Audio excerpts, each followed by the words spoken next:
Hey tractor lovers, it's been raining here in Arkansas the last few days, so I got bored and decided to make some modifications to my Betstco flail. I think you might find this interesting. So here's my trusty, well used, as you can see. I got quite a few battle scars on this puppy. My EFG125. Now this is a medium duty flail as it comes from Betstco. Check out the battle scars here. Yeah, we bumped into a few oak trees and first one thing and the other. But I haven't been overly pleased with the performance of the flail hammers that were on here. So I bought me a set of 1.5 pound flail hammers.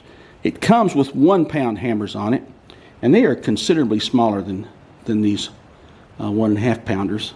I didn't think that the 1 pounders did well, particularly in heavy grass. They do pretty well on moderate brush and even up to, you know, a couple of inches if it's fairly dry. But I decided that I need a little more power back here. So I stuck on these 1.5 pound flails. We're going to do a little bit of testing right here and make sure it's balanced correctly. And pretty soon we're going to get it out in the field and just see if it cuts better. Here's a comparison of the original 1 pound hammer that came on this mower versus the 1.5 pound hammers that I just installed on it. As you can see, there's considerable more mass there, half a pound to be exact. They both have the same size head up here, so that's no problem mounting. Bolt holes were the same and are similar, very close considering some of these are worn pretty badly. Obviously the bottom of that hammer there is quite a bit bigger, and it is I believe, yeah, right at a ½ inch wider.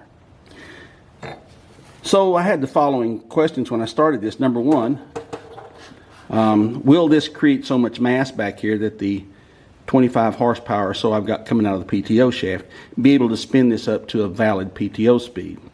Number two, would these hammers over here on the edge actually clear everything? Turns out that I needed to add just a little bit of spacers here on 3 of these hammers. That would be this one on this edge because it's so close over here. I didn't want it hitting these bolts on the side. Its companion on the other edge, which is not quite as close, and then I had to put weight onto a third one to keep the balance the same around the circumference of the drum. It spins great, and we're going to spin it up here again in just a second. A little bit of imbalance in it, but once you get it up to RPM, it doesn't seem that bad. You know, it's not nearly as strong as when you lose one of the hammers off with the 1 pounders on there. So we'll see how this thing goes. Now, you would think, given a little bit longer distance in here and more mass in this, if we can attain the same velocity, we're going to have significantly more energy imparted onto the stuff that we're trying to mow with this mower, with these bigger hammers on here. That's if we can get it spun up to speed. Let's give this thing a whirl and see just how much violence we can create with this thing.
Well, there you have it. It does spin up to speed. A little slower than it used to with the lighter blades, obviously. And we'll see how it does when we get a load on it in some grass, especially this darn Bahia grass we have up here. That stuff is stringy, and it'll just choke a mower down in a heartbeat. It's pretty well balanced. There's a few places where it's a few RPMs where it's a little bit out of balance and it shakes a little more than I'd like for it to. I think I can probably dial that in pretty soon. Still in all, it's not that bad out of balance once it gets up to RPM. Seems to work fine. We'll give it a test here tomorrow, get some film with that, and see how this goes.